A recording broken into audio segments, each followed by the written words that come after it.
Hello Scorpio, thank you for joining me for your weekly forecast for week commencing the 13th of August for your Sun or Ascendant.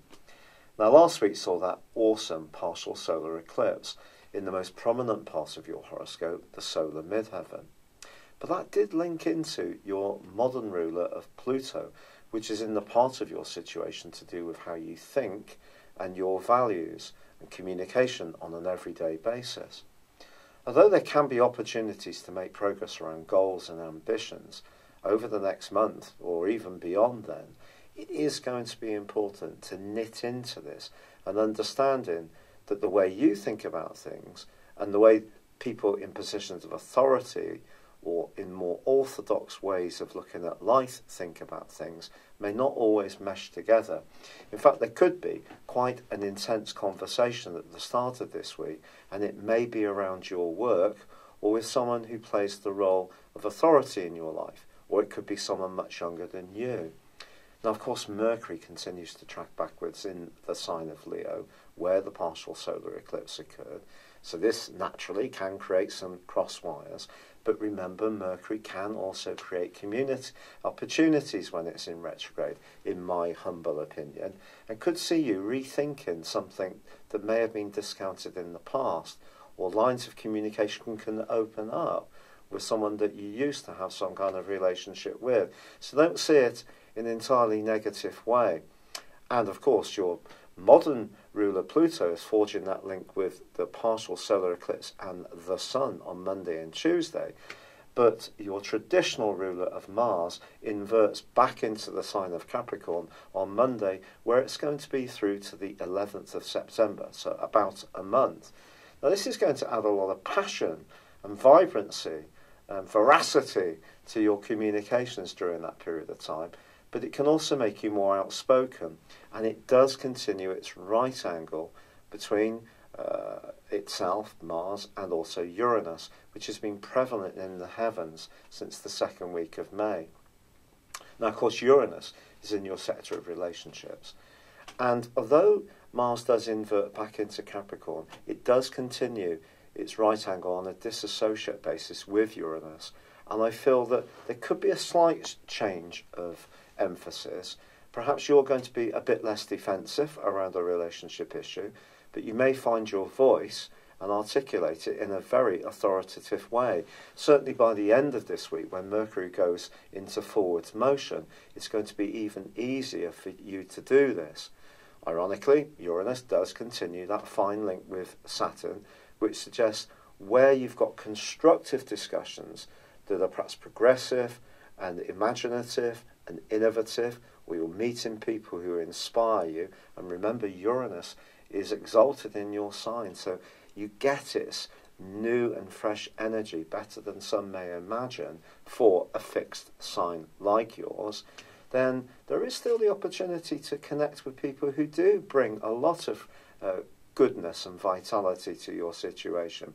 So there's lots of opportunities this week, perhaps a few challenges.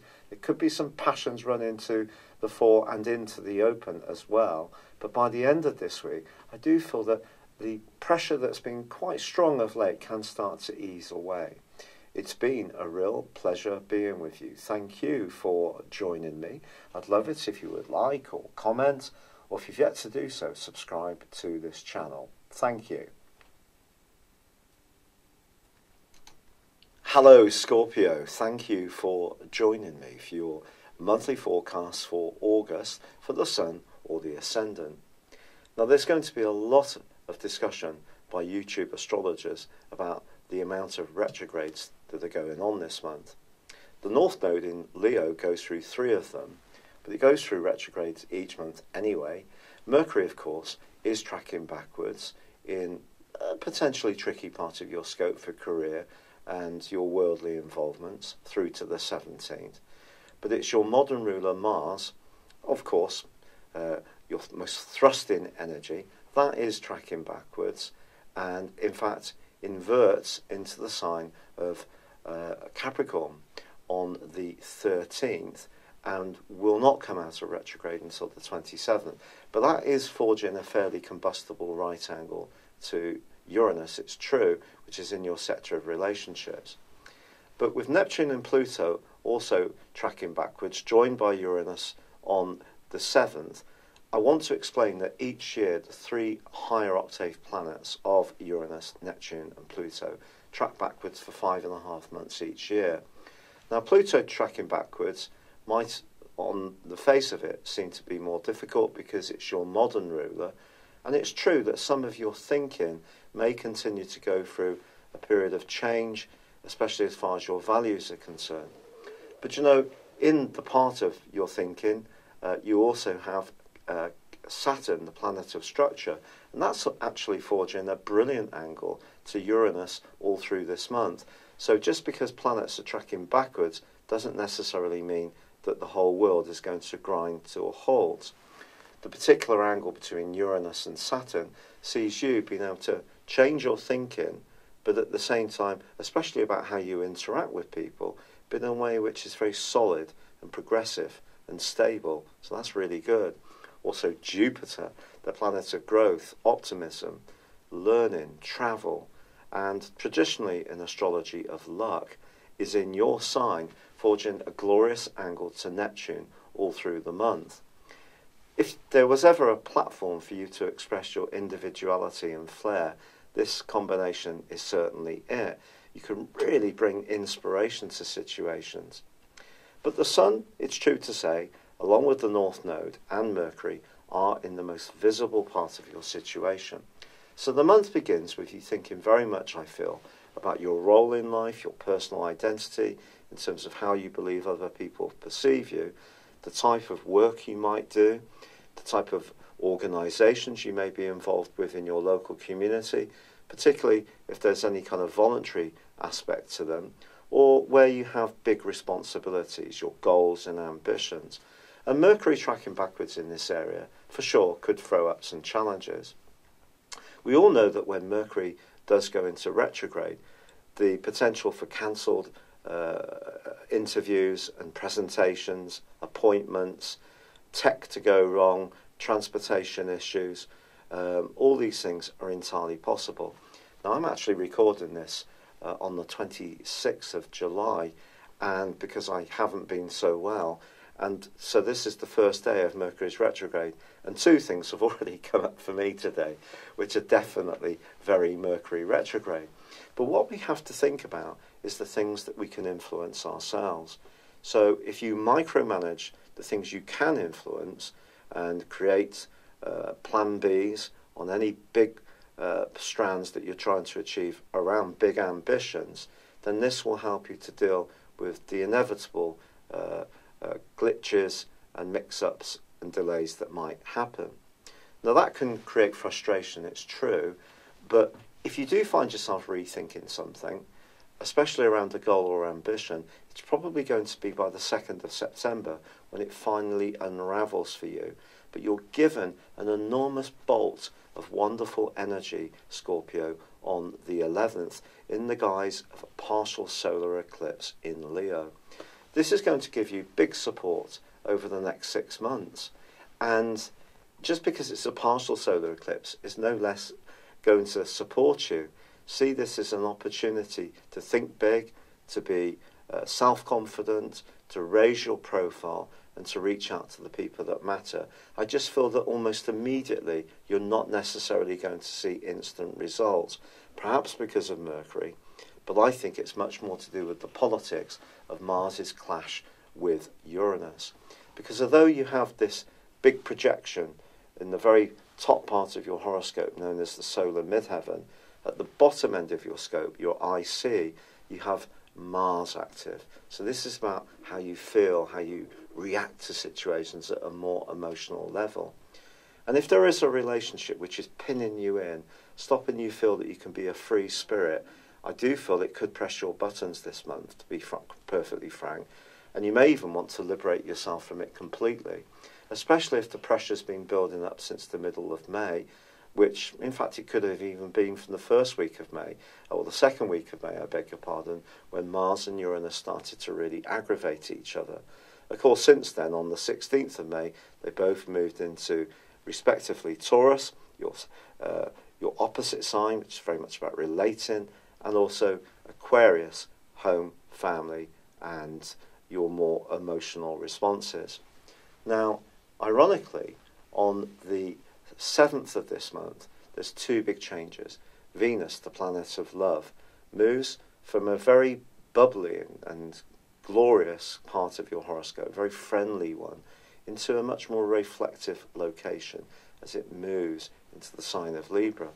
This could see you in a romantic context, perhaps pursuing some different strategies this month, particularly if there is an existing relationship that just isn't working very well. This could see you more open to the possibilities of meeting someone else, at least communicating confidentially with someone. It could be an old flame can come into your orbit. That's entirely possible. But equally, on the same day, Uranus slams on the brakes in your sector of partnership. So if there is a real limitation, you're not able to be the person you want to be, someone seems to take away the oxygen that we all need to be a free spirit so that we can collaborate. And of course, all relationships have a degree of codependency, but if you're kind of being thwarted to the point where, even if it's just the structure within your family, perhaps kids taking you for advantage, you not being able to go out and work in the world that you really want, that could see you much more militant, and there may need to be some quite strident conversations to get the people closest to you to take your ideas, your plans, your hopes and aspirations much more seriously. Now, as I said before, Mars is then going to invert on the 13th into the sign of Capricorn, which is where you already have Saturn and Pluto. Now, Mars in this area is going to be here for a month. This is going to give you a lot more oomph, whereas you may have been a bit more emotional and reactive since the middle of May. Now it's much more outspoken, but you're much more sure of what you want to say. You can add a little bit of logic to the mix, and that's very potent. On the 23rd of this month, we also have the Sun bursting into Virgo, replacing the Venus transit, which obviously left on the 7th. This is about friendship, it's about fraternity, it's about your longer term hopes and aspirations. And it is true on the 26th that you may reach some kind of signpost situation where you have to make a decision on which direction in order that you need to follow. However, it doesn't necessarily need to be binary, because the brilliant links that I've already told you about between Uranus and Saturn, and also Jupiter and Neptune, well, they're actually going to link in well, Uranus and Saturn, with this particular full moon. And I actually think that being open-minded, but also being aware of the more structural and responsible sides of life, is not necessarily going to see you doing anything too quickly when it comes to a relationship or a friendship, your long-term hopes. But I do feel that you will need to find a balance between you, the individual, and also what's expected of you in terms of any group affiliations or associations. As this month comes to a close, your traditional ruler goes forwards on the 27th. I do think that's going to be really significant, just like Mercury going forwards on the 18th. It's just we shouldn't let the concept of retrogrades dominate our thinking too much, but I don't think we can deny that Uranus square Mars is quite a tasty and combustible, potentially, right angle, which could see you needing to press home your needs if they're not being heard, particularly if you are wanting to make your way in a much more ambitious, upbeat and progressive way as far as your worldly hopes and ambitions are concerned. But when it comes to relationships, remember Venus moves on the 7th into an area which could bring about that more secretive side of your nature, and you may just want to check out your options if you're in a kind of relationship which is not terribly committed, bit open, not quite sure what to do.